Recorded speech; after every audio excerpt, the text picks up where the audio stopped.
Le répartiteur d'admission est en matériau de synthèse. Il est appelé symétrique, la distance séparant le boîtier papillon de chaque soupape est identique.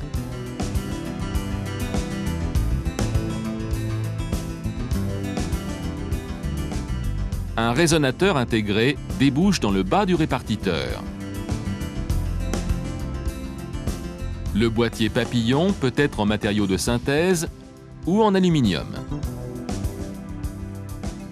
Il dispose d'un moteur pas à pas de réglage d'entrée d'air additionnel.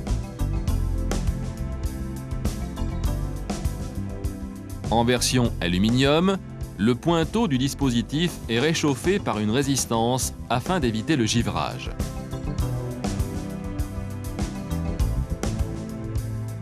L'échappement comporte un collecteur en tôle à faible inertie thermique de marque Arvin. Sa forme permet le vissage en accès direct. Ce collecteur a des parois formées de 2 épaisseurs de tôle séparées par une lame d'air. Les gaz d'échappement perdent peu de calories à son contact lors de la mise en route et le pot catalytique devient plus rapidement opérationnel.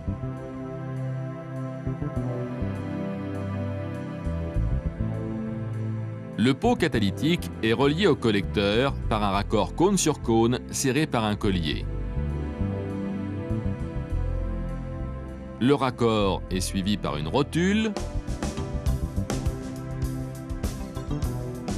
ou un flexible de découplage court.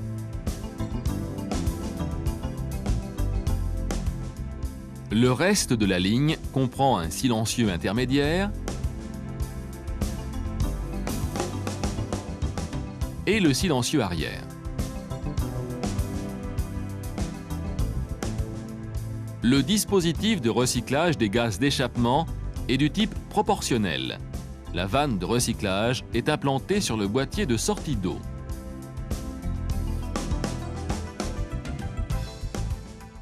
Sa commande par le calculateur moteur est un rapport cyclique d'ouverture, RCO. Elle est fermée lorsqu'elle n'est pas commandée. Un conduit ménagé dans la culasse recueille les gaz d'échappement.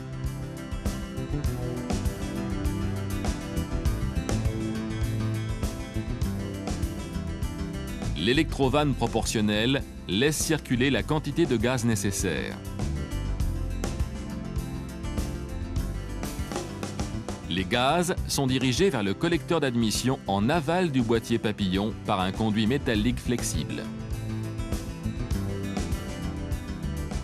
Le dispositif de recyclage a pour fonction principale la diminution de la consommation.